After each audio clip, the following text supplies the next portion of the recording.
Hello, everybody. Welcome to Cartridge Quarters. My name is Adam, aka CS Radical. Joined by me, the illustrious Just Chris, aka Jin and Chris. How you doing on this totally not Saturday? I mean, not Thursday. I mean, I don't know what day it is anymore.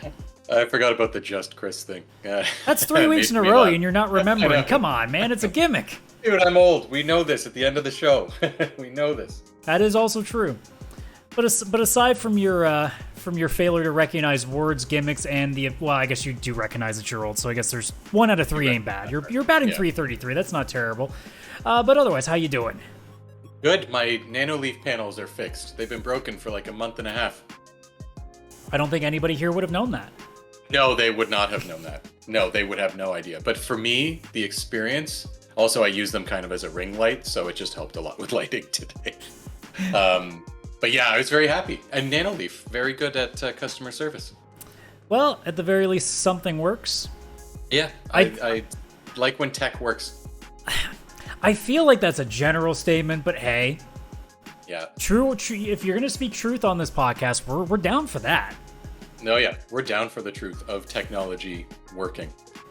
Well, I mean, that's our truth. Aside from that, like in terms of games, in terms of truth, I mean, I guess there's a couple of things here. This isn't really the busiest week for retro games as we've come to notice. I mean, we could talk about how that guy that we mentioned a while back was doing a Simpsons hit and run remaster on his own time. He put another video out, and it's stupid.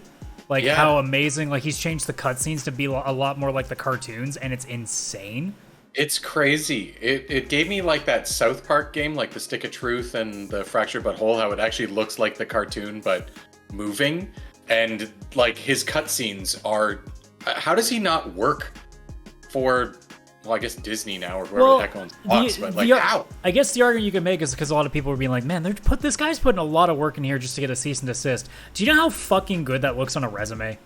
That does look really good. Like you throw that in your portfolio, it's like, hey, look at the amount of work that I did on something that apparently a lot of people would buy. Oh yeah, I'd buy it in a heartbeat. So Disney's got to get him either working on the show or a game or something. Because holy crap. All of the above. All of it. Yeah. Something, at least. Just give him, you know what, he should just have the rights to The Simpsons. I mean, it does seem like a thing in general that, like, Simpsons has been kind of devoid for a game for a while, that it almost feels like this would be a great time with it being a bit of a buzz again to just do it. Oh, for sure. Absolutely. But I guess some people don't like money.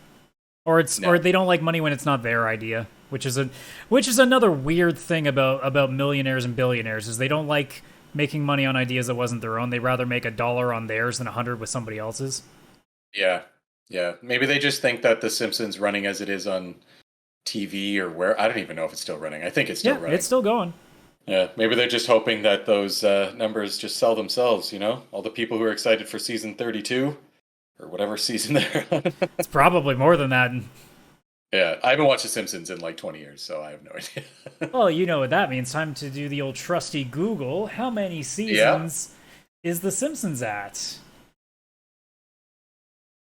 Well, you were almost dead on. It's 34. Wow, that is so. Almost my age. Oh wait, you're actually correct. Because as of right now, 32 seasons have aired. The 33rd starts airing in. Oh wait, okay. This Wikipedia entry may be a bit dated now. Oh. It says season 33 is coming, but the date it says is like as of in the 2021, 32 seasons have aired, with the 33rd airing since September 20. Oh, so it's in the 33rd season. Okay. So you're almost correct. Almost. I mean, off for a random number, that's not bad. I knew it would be over 30. That's the only thing I knew, and I kind of just lowballed it. Well, as the king of segues, you know what else is over 30? Us? Mega Man. Well, that too. But also Mega Man, because officially, and this is an article that came from rockmancorner.com, they officially have hit 38 million units sold in the entire franchise.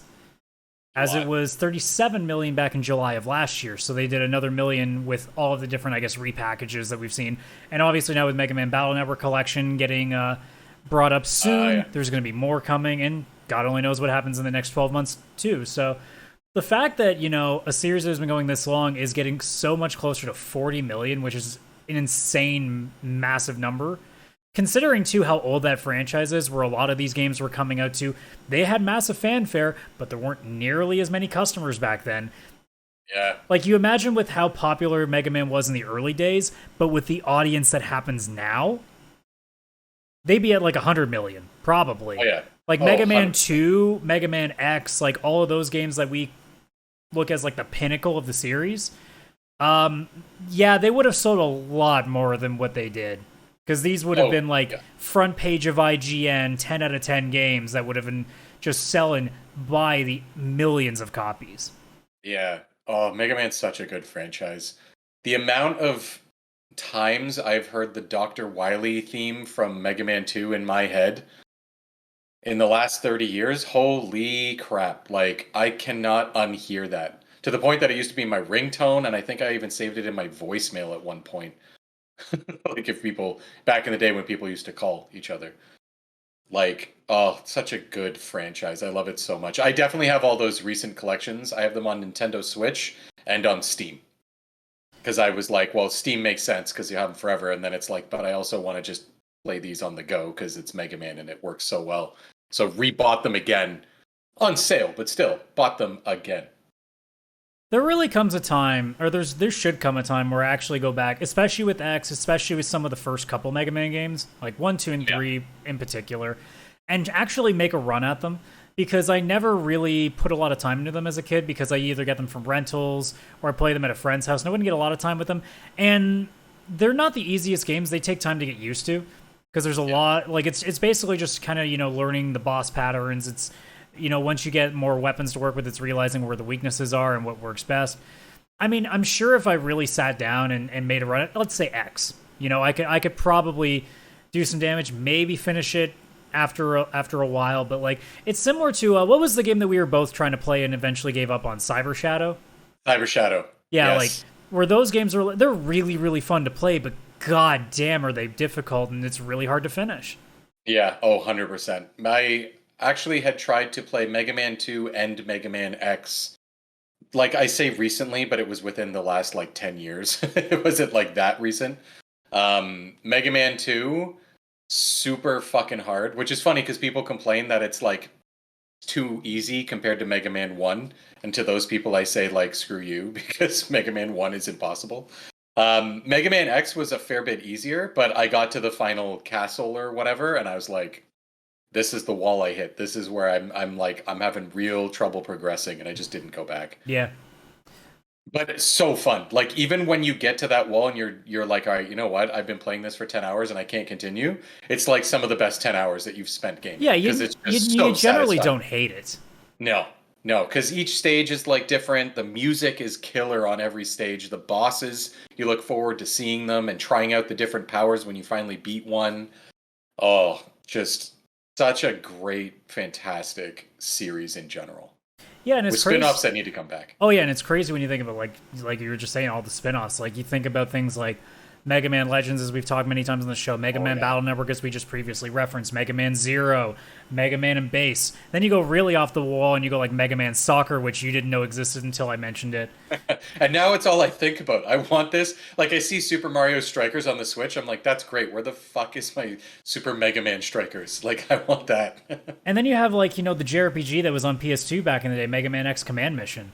Yes. So there's all these weird things, and there's still so many more that we haven't even mentioned here, but there's so much to the series. It's almost crazy to think that it's only 38 million copies they've sold combined, but then you remember, oh yeah, how many of these games were really, really old, where 100,000 copies was a big deal. Yeah, back then. Whereas, every major game now is 10 million. Like, Elden Ring is hitting 10 million, like it's nothing. Whereas, back in the day, hitting 10 million was almost seemingly impossible. Yeah. Oh, yeah. On the original NES. And it's not like everybody would get every copy. Your parents would get you Mega Man 2, say. And then when Mega Man 3 comes out and you want it, they'd be like, why would you need Mega Man 3? You have Mega Man 2. Just play Mega Man 2. That argument, so many kids had that argument with their parents. Yeah, because case in point, I was just looking this up. This is from, as of July 22nd, it's estimated that only 61.91 million units were ever sold of the NES across the entire world. Oh, so, back in the day, that's not a lot. No. And arguably, those are the best Mega Mans that exist, like 1 through 6 on the And NES. also The when they only, were more yeah. expensive. Yeah. Oh, yeah. A lot more expensive. The only contender for me really is Mega Man X when it was still on the Super Nintendo. So maybe X 1, 2, and 3. And even then, I only have huge fond memories of 1. Because again, my parents back then, you don't need Mega Man X2, you have Mega Man X1. Why would you, excuse me, why would you need 2? And the unfortunate part too is that like they've come out with some new ones again, and from what I've seen, like the newer ones that they've started putting out again have been a lot more well received. But like it's an old franchise that just hasn't had that kickstart moment again. Capcom's done a really good job in the last 10 years of kind of getting themselves back to form. It just seems like Mega Man's one of those franchises that can't seem to like quite get back to what it used to be in terms of like its cultural relevance. Oh yeah, for sure. That's why they need something like a Mega Man Legends 3. They need something that a modern take with modern graphics and Yeah. a bigger budget would really benefit from because you could make a Mega Man Legends that looks like a crazy brand new 2022 game. It's hard to make Mega Man 12 because everybody's going to be hardcore on it being 2D. It's going to be hard to make it look like that unless you do something unique like the 2D HD or whatever Square Enix is doing. Because I think when they eventually went to I think when you get into your Mega Man X like 4, 5, and 6, I think they stopped being side scroll. I think they started going to 3D for a little while. It was kind of like they'd have like some 3D, then they'd go 2D, then 3D in the stages. But yeah, actually some of them 2D, some I of don't them I don't maybe actually pure remember. I'm 3D. trying to think of which because I remember seeing some that were a bit more 3D. I was looking up X6, it wasn't that, so I'm trying to figure out what I might have been thinking of. I also could be mixing games up because Lord knows there's a lot of them. Oh, there was definitely one. It's like Mega Man X7 or 8, and it was mostly or fully starring Axel, I think is his name, that third character they created. And I think that one was a pure 3D action game. Yeah, and it's kind of a shame. And yeah, you're right. X7 is the one that I'm looking at, and it does have that. So Yeah. it's it's a real shame because I really do like the series a lot, but it's in the same vein of like I don't have any reason to really purchase stuff for it anymore because why would you? Emulators exist for most of this. And Yeah, then on for top sure. of that, there hasn't really been that Mega Man game that makes you go, "Oh my god, I need that so badly again." Yeah. Like the collections are neat, like don't get me wrong, but there isn't that one thing that's making me go, "Oh my god, I need that." A Legends 3 would definitely do that. Like I just don't know if the traditional Mega Man game is ever going to be like a top of the line game anymore. Like it'll be a game that sells, but it won't be a game that is the belle of the ball, the talk of the town. Yeah, and I think like that speaks very well of it because like for me, I would probably much rather go back and play the original Mega Man X, just like upgraded to widescreen support and work on modern hardware, than play Mega Man 12. Like, I probably would just prefer to play those classics and have access to them than continue with new release games, even though it's basically the same thing. But it's almost like, how much can you really redo the same formula now and hope that it's going to do as well as it did back in the day? It's not, right? Yeah, it's never going to be what it once was. I don't think. Even if they really like it would honestly take something massively different Yeah. that is more in line with modern games today to even have a chance at it. And even then, I don't know if the name is enough anymore. Yeah. Yeah. They could do like a Mega Man Legends 3, or they could even do something like a Mega Man kart racing game. Don't make it like $80 or whatever, but I think that would still sell pretty well if they got all the different characters in there or something like that. But again, that would be like a cheaper, just fun game that everybody would kind of jump on because it's a kart game. Kart games are always more cartoony and don't have to have the modern crazy graphics and everything, right? So maybe that would work. Here's a fun idea. What if they did a 2D fighter? I would be into that. I 100% would be into that. That'd be Oh, a curious idea. oh yeah. Oh yeah, very. It would be fun. They could even do like a fun like I don't know, put the fighter and the kart racer and something together in some sort of new Mega Man party game collection of new games or something. I don't know. Yep. There's a Or lot they could do. even like a tactics kind of game could be a good idea. That would be fun with the different powers and stuff I you guess it get to technically level up. exists. It's just called Project X Zone. Yeah, yeah, But I mean, just specifically with Mega Man. yeah. Just specifically with Mega Man. Yeah. where you're like creating. Oh man, what if it's the opposite? You're Dr. Wily and you're creating all these robots to take over. I mean, I'm kind of into that too for some reason. Like I'm playing the game Pandemic, but it's not a pandemic. It's a robot pandemic, and I'm Dr. Wily. Yep, I'm into it. Well, if we're in a tactics game, why don't we move on to the other piece of news that we got too? Because it seems to have leaked out. I think it's been talked about for a while now, but it sounds like Tactics Ogre is getting, I guess, essentially its second remake, because it will be actually maybe third, because I think you technically count the PlayStation version as well, because it's had a PlayStation version, a PSP version, and now potentially one that'll be on consoles for November 11th is the date that's tentative. And it really just brings up again, like, it's another game series that people are like, why can't you just make a new one? You know, don't get me wrong. Let Us Cling Together is a really, really good game. Like, don't get me wrong. But it keeps, like, we've talked about this several times on the show. It's like, what does so many of these companies have against with some of these series that have done so well for them over the years and not bringing them back and just going, you know what, we'll re-release it, put a coat of paint on it, and then we'll call it a day instead of, you know, putting the real work in. Yeah, 100%. Like, I think the issue is people like me, because with this news, I would pick this up very quickly. Sure, I'd wait till it's a bit on sale, but it wouldn't take me very long. Because it's been so long since I played it, very nostalgic, I'm like, all right, I want to hop on there. Where they don't need to make a brand new one to get at least my money from that game. Now, of course, if that game's like $90 or something like that, yeah, like, hell yeah, I'm waiting for a big discount, because it's, you know, a remake of an older game that's only remade so much. But they'll still get my money versus, you know, doing a whole new game, bigger risk, bigger investment, where I would probably pay for a brand new game, sure, the $90, but how many of me are out there, and is the risk worth it? And it kind of sucks, because I want both. Remake that one and make a new one. Because the remake will hype the new one, or the new one will hype the remake. Like, you know, they work hand in hand, like the Ninja Turtles games have recently been doing. So why the hell not? But I think it's just risk, and it's money, and it's Square Enix. Yeah, and even in general too, like with these kinds of games especially, because I mean, we talked about the new Turtles game too. They're not that expensive to make. Yeah. Like, let's not pretend that they're, you know, as the story came out a while back about Square Enix, about how much their Western games were such a mess. I'm like, yeah, but if you read into it, it's because they spent so much friggin' money on production for that thing. Like Shadow of the Tomb Raider, for example. A game like Tactics Ogre doesn't require millions upon millions of dollars to produce. No. You could get a very small team together and put something of this style, because no one's asking for you to create an open world Tactics Ogre game. You basically just make this exact game that the original was in 95, I believe it was released in Super Nintendo. Yeah, and you just put it like almost like what Project Triangle Strategy was.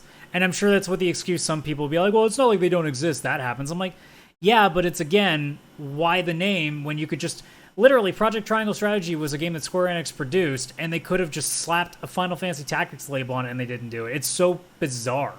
It is so bizarre. Yeah, it's like they like the genre, but they don't want to be stuck to that one name anymore. You almost feel like it would sell more copies that way, too.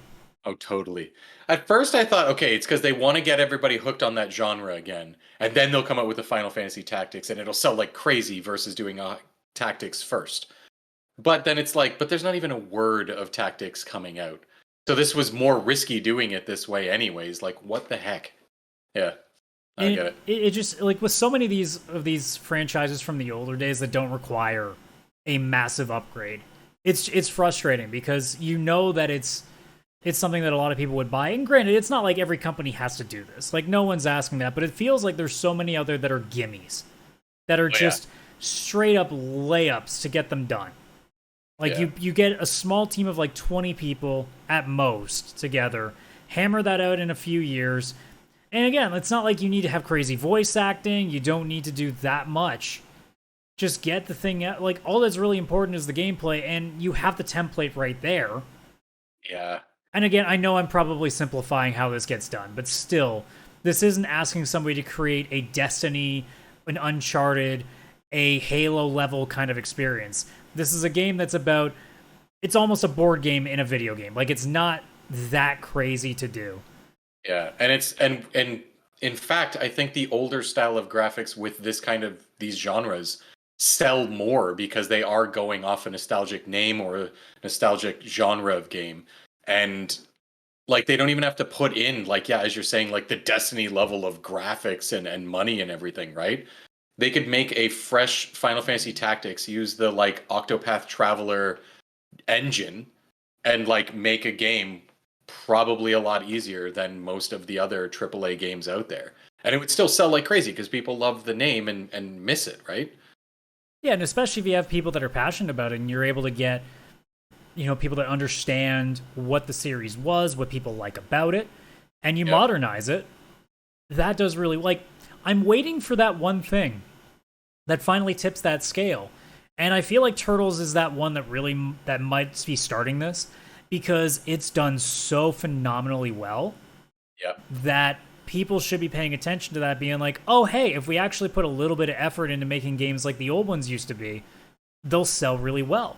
Now, granted, that means you have to actually do a good job because we know that there are often times where it doesn't cough, Chrono Cross remaster, cough. Yeah. But yeah, like Ninja Turtles has done it. Sonic Mania did it. Like Sonic Mania. And then they've ignored it again. And then they've ignored it. But like it must have cost them a lot more money to make Sonic Forces, Sonic Lost World, Sonic Frontiers. Yeah, whatever bullshit that looks like they're making right now. Like that's probably costing them so much more money. And Sonic Mania was probably more of a side project to them. And yet that's the one that sold like crazy. Well, we know it was a side project because they literally got people that were doing fan games into making it. Yeah. So they weren't even putting like their main team on it, it seems. No. Which, I mean, probably was beneficial in the end. But still, Sonic Mania, the much less graphically intensive, less work required game, is much more well-loved and probably sold a lot better than a lot of these other games. Yeah, it's almost to prove the point that... Because a lot of companies just think like, oh, we need to go like super HD, we need to put in all this production value, we need big-name voice actors. It's like, no. Like, not every game is going to be like that. Some games, it's going to come down to just make it the way that it was. Like, and we've said it before on the show. I guarantee you, if someone in Square finally takes their head out of their ass for 1 second and makes an old school Final Fantasy like the old SNES games or even like the old PlayStation games, doesn't matter, just anything in that style, and you put that out there, $40, 30, 40, $50, around that range. You're not full price in that shit because you're not doing there's no voice acting. It's old school graphics, so it looks like what current games are like today that are considered indie. Yep. All you focus on is that hardcore old school gameplay and the story, and that's the main things. Obviously the soundtrack because that's important in Final Fantasy, but you get my point. I guarantee you that sells better than 16. Guaranteed. In terms of copies, 100% will. And it's not because 16 won't be a bad game, but it's because the passion will flow better because you're not focusing on all the little minor details that don't matter as much. We've seen so many games that try to go like, hey, look who's voicing this character in here. And we go, that's never a good sign. Yeah. Like, even we have to admit, like, with an example like Cyberpunk, because we in the Pixel Play family love to make fun of Cyberpunk and harass Kalen and hurt his feelings. But, when I saw Keanu Reeves was being announced for it, I did get my guard up a little bit because I was thinking, if you're advertising big name actors, that's usually a sign of you're trying to distract from something. Yeah. Little did I know what the distraction was actually from, but hey, that's hindsight is 20/20 in that case. Yeah. I mean, it was CD Projekt Red. They had Witcher 3. We had full trust in them. They never really made a bad game. And then, boom. But, like, for example, like, with the Mass Effect games, you didn't even really know, like, all the actually, like, decent names that they had in the voice cast. You know, you having Keith David, Seth Green, like, Carrie-Anne Moss. Like, you had, like, all these names. They weren't shoved in your face. They just existed. You know, a lot of games do that stuff now. Whereas another great example, and again, I'm sorry for putting new games here in a retro podcast, but, like, 12 Minutes with, Daisy Ridley and... Daisy Ridley and it was what's Willem his name? Dafoe. No, was it Willem Dafoe? No. Willem Dafoe. And Willem Dafoe. Daisy Ridley and what's the guy that plays Professor X in the new movies? Oh my god. Is his name? I can't believe Is it James McAvoy? Yes. There we go. But like as soon as they put like here's the actors in this thing, and I'm like, because it looks indie, I think there's a chance, but I'm also like, if you're trying to draw attention to look who's in this game, I'm like, But it goes to the point of just like so many games when they're trying to bring things back from the dead, or when they're trying to like breathe new life into something, they always try to go too far. And it's really should just be make what it was, start from there. And if you know the passion's still there, at least, you know, now you can go further. And if it fails, well, you didn't cost you nearly as much. Yeah. Yeah, totally agree. Because then you get weird examples like Bionic Commando. Okay. I have that game basically for the meme. I think there's a lot of games that we got in the end for the memes, especially ones that were old franchises brought back to be absolute shadows of what they used to be. Yeah, just butchered. Oh, thank God for Steam Summer Sales. That's the only way those games made any money. It's kind of the saving grace when it comes to a lot of retro stuff and a lot of remakes and a lot of things like that, where you want to play it, but not $40 want to play it. No. That's like $3 for fun, to laugh at it. I'll pay $3 to laugh. Is there anything else that you think of that you would like to see brought back but kept in its original form? Oh, gosh. I mean, Final Fantasy, Sonic, both of those for sure. What else? There's got to be some. Honestly, you know what'd be a cool thing that I just thought of? I want to see just somebody making like a new Paperboy. Oh yeah, like something as simple as that. Yeah, any of the old school games like that. Like there was Terminator and RoboCop games back on like the NES and Sega Genesis era that were fantastic. I mean, there was a bunch of just Sega Genesis classics that, like, holy crap, have been abandoned Golden Axe, much. Streets of Rage. Well, Streets of Rage actually made a comeback. Streets of Rage was good. Yes, yeah, that is good. Another great example, Metroid Dread. Metroid Dread, yeah, that was the old game, just new polish of paint, like, for sure. And, like, you can do that polish, but, like, still keeping what it traditionally was. And I think that's a big part of it. Yeah. Yeah, they definitely did amazing with Dread. I loved playing through that. It was an old game, just with modern graphics. Like it had a couple like quick button, quick time events that you'd play during a boss fight, and it got like this 3D perspective and looked crazy, but it was momentarily and it fit for the moment. But other than that, it was Super Nintendo game with modern graphics, like so good. Yeah, like even like. There's so many old beat 'em ups that I like, because now that we know the Turtles works again, like I'd love to see somebody take another crack at like, you know, modernizing like say your Maximum Carnage games level stuff. I was just gonna say Maximum Carnage when she said beat 'em up again. I was like, oh shit, oh for sure, yeah, that Golden Axe would be amazing. We already have Streets of Rage. I think they redid a new Double Dragon. It was like Double Dragon Neon. Yep. I think it was decent. I don't know if that one was okay. Yeah, I don't think it was as popular, probably. But I mean, I don't think a lot of people even knew it existed. And then, of course, you know, if we really want to pull out the thing that we've asked for a bunch of times, Phantasy Star. Oh, a new Phantasy Star. Actually, I moved that to number 1. That's right up there with like a new proper Chrono Trigger for me. A Phantasy Star 5. Like I want just a new old school Phantasy Star game. And especially like because sci-fi JRPGs aren't nearly as prevalent right now, because I mean you could say Star Ocean exists, but what about Star Ocean? Star Ocean has been a pile of ass for the last 20 years. Yeah. So like there's not really that like super JRPG that runs in that area of things. No, you've got your I guess your fantasy now with Final Fantasy doing what it was. I mean, I guess Chrono Trigger also, you know, sort of digs into sci-fi a little bit because of, you know, the time travel and things.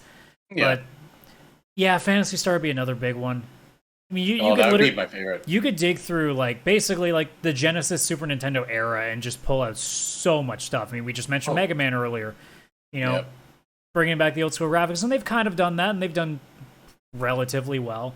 There's so many other series that would match that too, and it's just a shame that they don't do that as often because they're too busy looking forward to the next like 10 million, you know, copy selling idea that, you know, they got to put hundreds of millions of dollars into, especially in the advertising, because apparently that's necessary.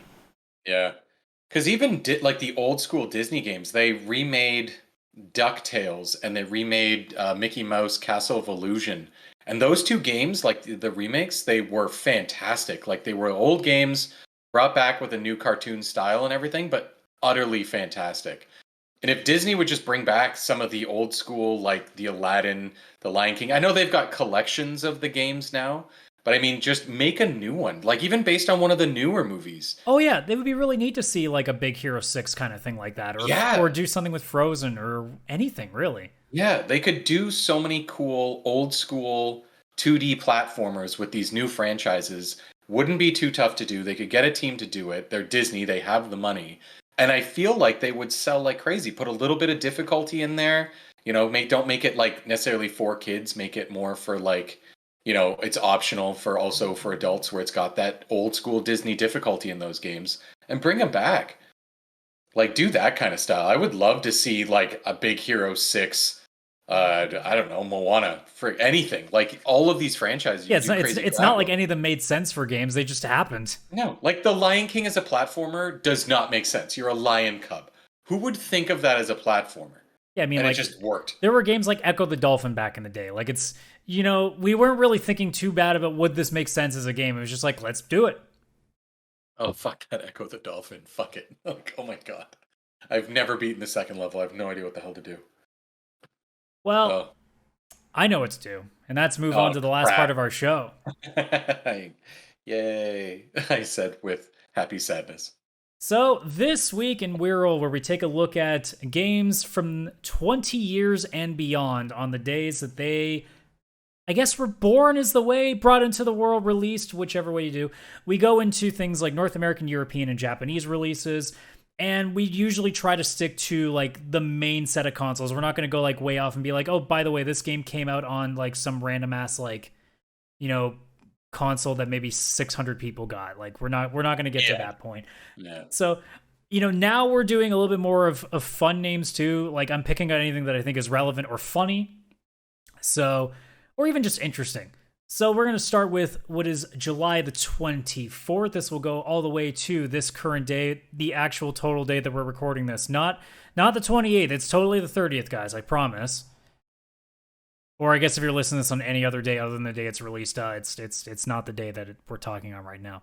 Okay, just so you understand how time works. I feel like I better put that in there so I don't get sued by time cops. Time cops, Minority Report. Someone's gonna show up and just murder you on the podcast and be like, I don't know how to shut this down. Yeah, let's not think about that. I don't want to think about. My Minority Report that's a movie, Jesus. Anyways, that is 2002. I didn't know this game existed. I mean, I didn't even know there was a second one of this, but apparently there was a third. So in North America on the Xbox, Crazy Taxi 3 High Roller. Sorry, what? There was sequels to Crazy Taxi? Right? I did not know that. Right? I just thought there was re-releases of the first Crazy Taxi from arcade because people wanted to play it at home. I mean, I've seen video of these games. They kind of look like they were. Crazy Taxi 3. Totally not just the first game. That's the actual full name of the game. But yeah, 1997, Japanese release, PlayStation 1, the first Monster Rancher game, which I mostly remember just because of the animated series, which, wasn't trying to capitalize on Pokemon at all at the time. Nobody was at the time. Pokemon wasn't even popular. No, there wasn't any other shows out there, Digimon, that did anything to try to compete with Pokemon. Although I would say Digimon actually did a good job of competing with them. It did a good job of it, yeah. Anything else since didn't. I mean, what was the one that they tried to start recently in the last 10 years that kind of is also phased out? What was that one called? Oh my god. Oh, I don't even remember. Yokai Watch. There we go.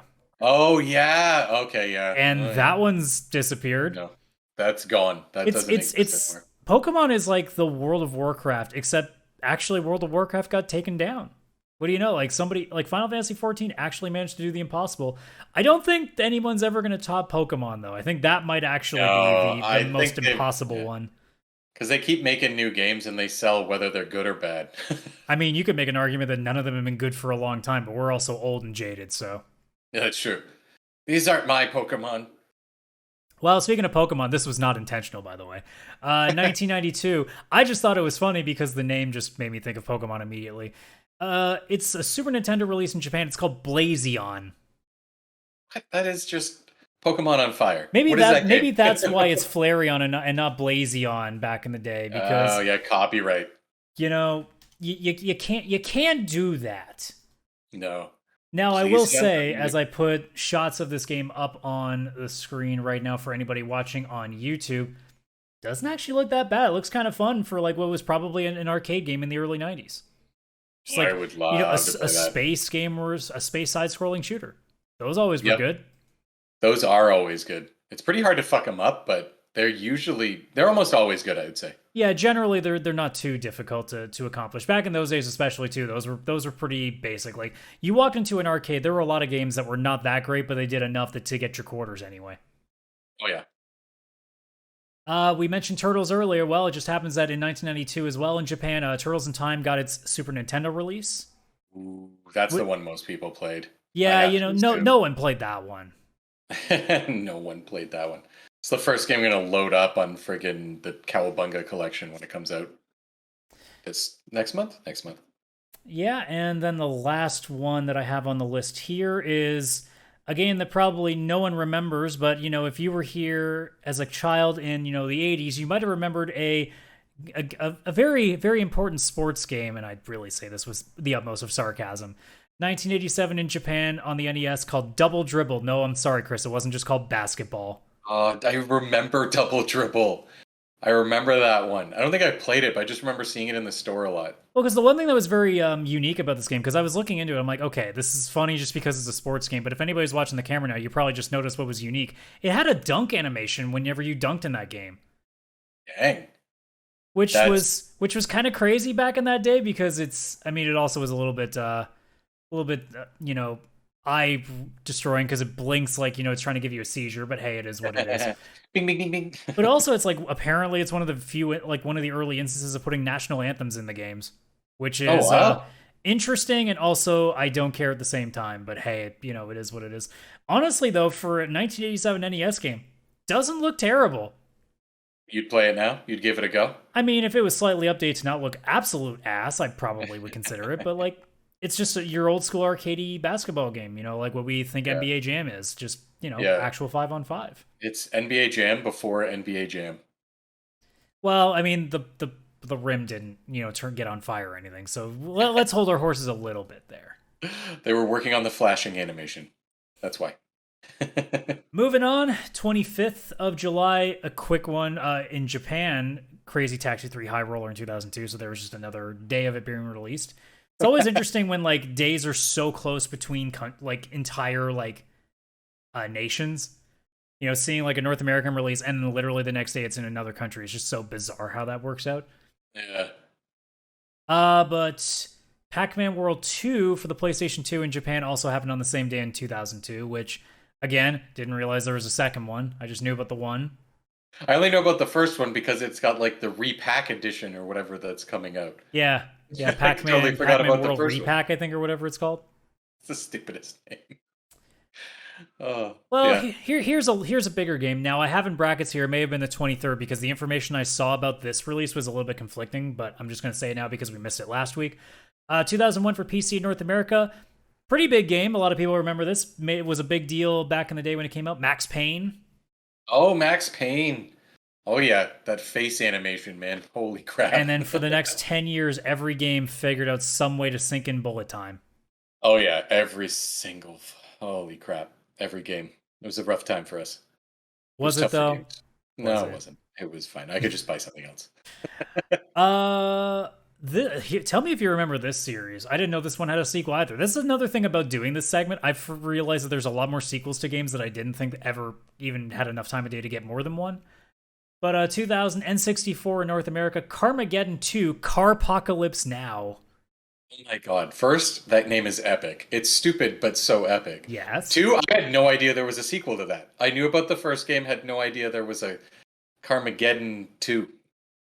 No idea. Now we just need Carmageddon 3, the Car Reckoning. Or no, the Reckoning, but it's spelled wreck as in car wreck. Yeah. Oh god. Oh. It's terrible. Oh. 1997 Japanese release for the Sega Saturn. I didn't know this was released on it. Resident Evil. Oh, I didn't even know that was on the Saturn. I guess it makes sense, but... Yeah, I mean, a game like that, you try to put it on everything, but you just kind of associate it with PlayStation so much that you kind of forget that it was in other places. I just always think of the Saturn. I'm like, all right, it had Nights into Dreams released, and then it went out of business. Like it had one game, and then they unplugged it. Like that's all I think of. I believe we did this one last week, but 1994 in the EU, Disney's Goof Troop for the Super Nintendo. Oh, that's such a good game. Such a good game. And then there's an entity after this, but this is I couldn't believe this when I found it because the game I was like, really? This was a game in 1988? This sounds like a game that would have been released on Game Pass tomorrow. But for the NES in Japan, there's a game called Princess Tomato in the Salad Kingdom. Wait, why do I know this game? I think that there was like an Angry Video Game Nerd episode or something about this game. Because I do remember this name, but that does sound like something that just recently released, like Onion Boy avoids tax evasion or whatever. It's like one of those, like adventure games where it's just you pick your way around things. You hit buttons to try to like trigger certain stuff. Yeah. It's interesting looking. Let's just leave it at that. It does look, yeah, I think I'm remembering the way it looks, and it's just cool. It's a trip. Let's say that. It's a trip. Yeah. Lastly, I love the fact that, when I look at these lists, there are some stupid names and I have to go, I need to know what this is. I have to know. But lastly, 1978, a company was formed. It is evolved over its life cycle. It's not the same anymore, but initially in 1978, a Japanese company by the name of Koei Company Limited was brought into the fray. They were known to do games like the Atelier series, Dynasty Warriors, Romance of the Three Kingdoms, Warriors Orochi, but now you know them as Koei Tecmo, where, you see in total they'll do things like Dead or Alive, Neo, obviously, a lot of these different Dynasty Warriors games that we've seen, like, through whether they've been working with things like Hyrule Warriors and things like that as well. So that's what they're known for today. Oh, that's crazy. I didn't realize they'd been founded so far back. A lot of these companies like predate longer than we think they are because like we've seen with some of these companies, they weren't even just gaming companies to start. Like they ended up being like toy company, like Nintendo. Wasn't it a stamp company when it first started? They had, I think, stamps and how the heck do you say that type of card? Hanafuna or something like that. Like a card company, toys, yeah. Yeah, it remotely wasn't close to gaming, but some of these companies also existed long before gaming was really a thing. So there's also that too. Yeah.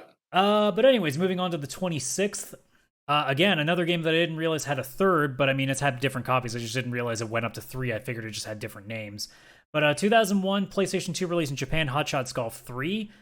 Yeah. I mean, it makes sense. I just figured it would have had a different name by then. But I guess, isn't there a Hot Shots Golf 4 as in FORE? Yes, there is. So and maybe I had that's 2, the thing. 3, and 4. I had 2, 3, and 4. So I was aware of the third one. Nice. Japanese release for the arcades in 2000, the aptly named King of Fighters 2000. Yeah. Wow, yeah, going with the 2000. There was a lot of games, I think, that released around that time that threw 2000 into their name. Also interesting how Hot Shots Golf had a game on this day. On the same day, Mario Golf 64 released in 1999 in North America. Dang. Wow, just today's golf day. And then we talked about the series earlier of making 38 million copies, but for the Game Boy in Japan, 1991, Mega Man Dr. Wily's Revenge, which I believe, I'm not mistaken, was like they mixed the levels from 1 and 2 and put it into like a Game Boy game. I'm pretty sure that's what it was, yeah. And then I think I played that one. Yeah.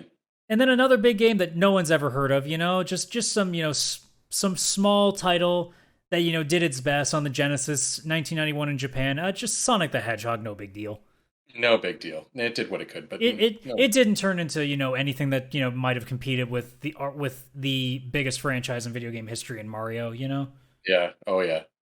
Didn't do anything for itself. I mean, obviously there was a period where it actually didn't do anything for itself, but that specific game, no, it did pretty well.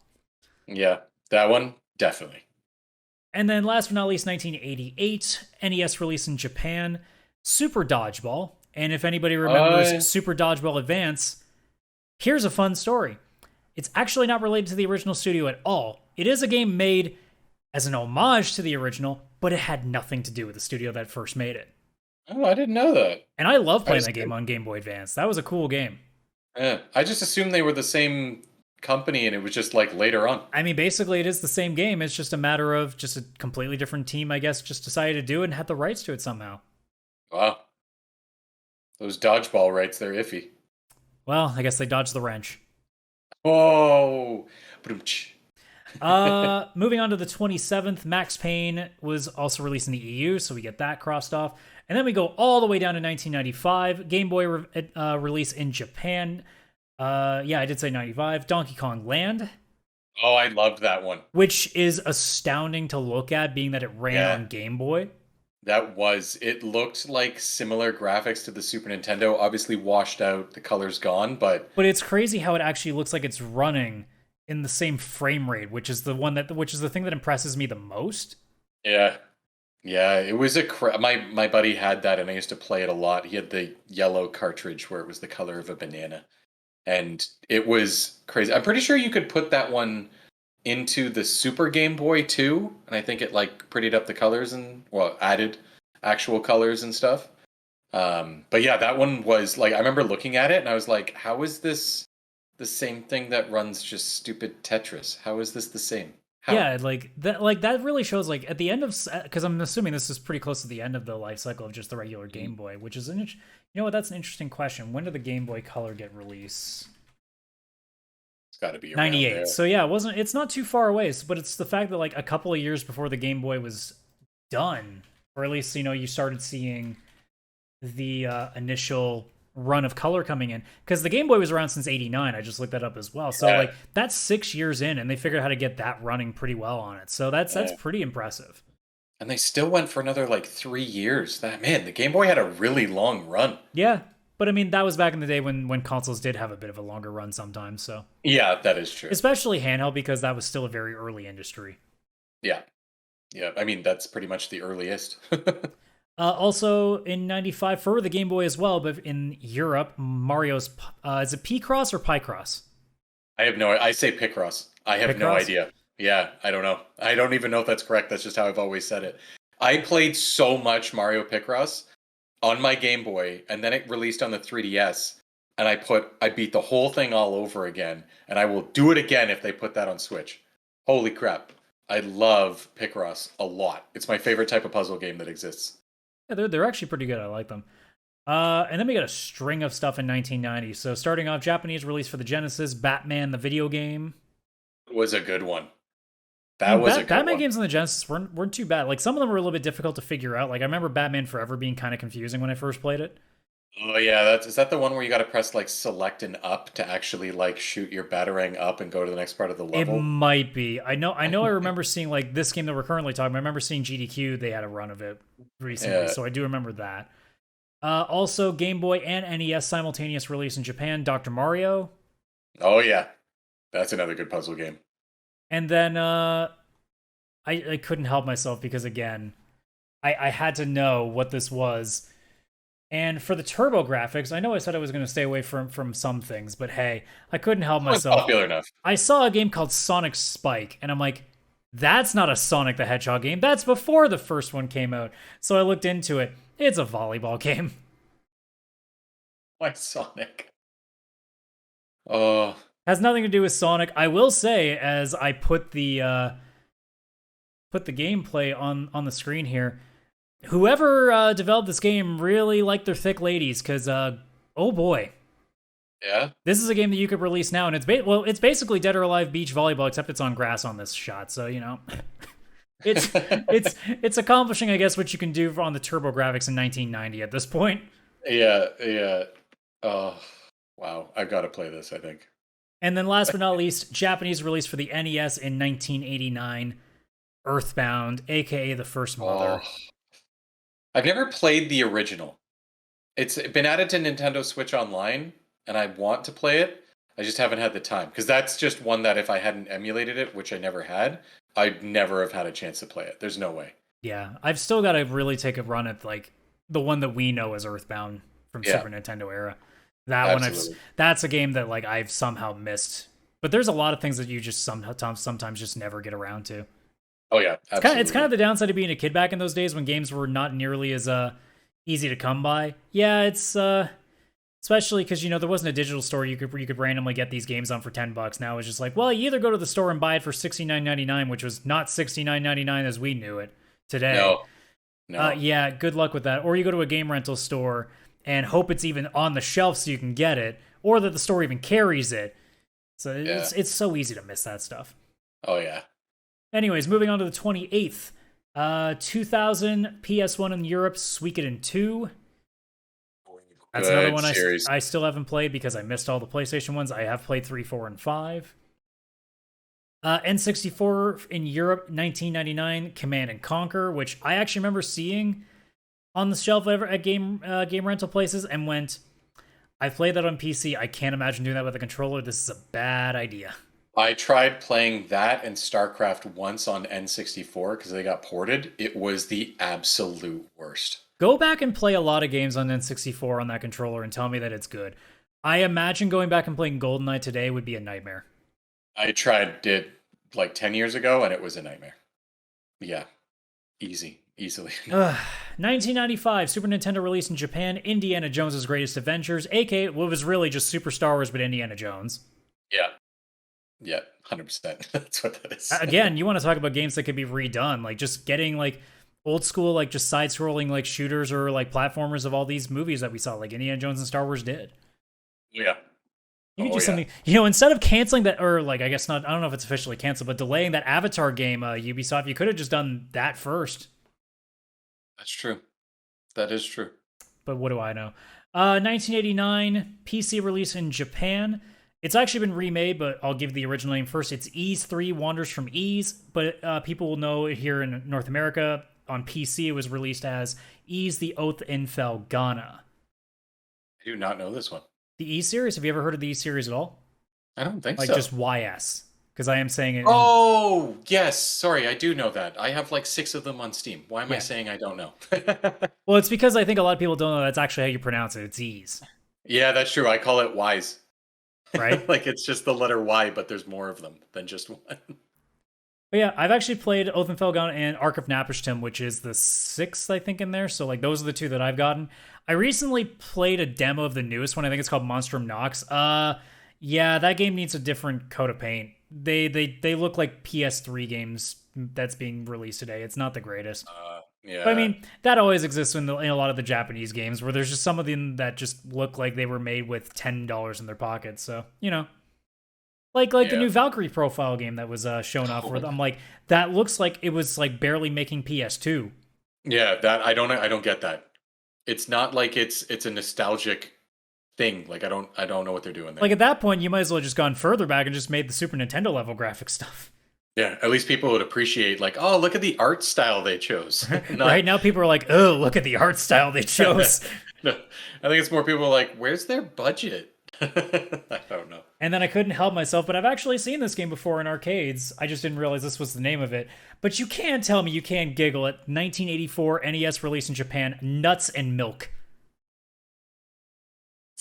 That can't be a real game. But I have legitimately seen this game at arcades in like conventions and stuff.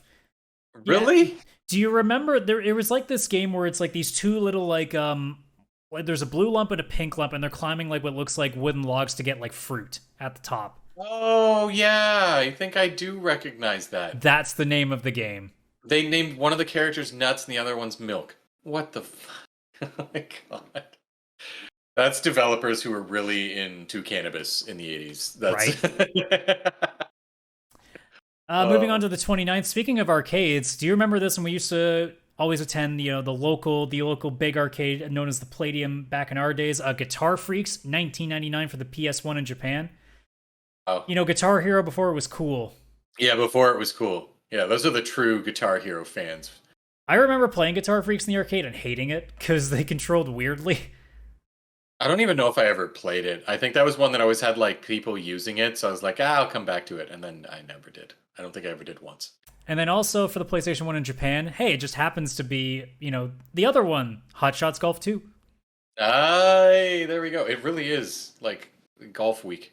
I was going to say the Masters already over, isn't it? I don't know. I don't pay attention to golf anymore. Last but not least, a simultaneous release, which is interesting. This was released on Game Gear and Super Nintendo on the same day in Japan, which is an interesting combination. Okay. Zool, which was originally supposed to be a rival to Sonic, and clearly did a great job because most people don't know what that is. I have no idea what that is. Maybe if I saw the box art or something, I'd kind of recognize it. No, it's not the Ghostbusters Zool. It's Zool. And then last but not least, on the day that this episode is releasing, and totally the day that we're recording this on, the 30th of July, we have 6 final games. 1999, released for Macintosh computers in North America, SimCity 3000. Oh, wow. I don't think I ever played that one, but I do love the SimCity series. The old SimCity. Yeah, if I'm not mistaken, I think that was the 3rd title in the series, because they went by thousands in the early days. Yeah, because like SimCity 2000 was a big deal because it's so modern. Yeah, even though it was not 2000, because it's 1999 and here's 3000. Yeah. No, they were like, it's the future. Look, this is what the future will look like. It's like, that's 4 years from now. What the fuck are you guys doing? Now, sometimes when I find funny names, I find funny names to go with it. This is a great example of what happens when really random things get put together. So these are 2 not great games, but just because they were both in the exact same year for the exact same console for the exact same location is just funny to me. So 1998, sorry, for PlayStation 1 in Japan, there was a game called Eggs of Steel.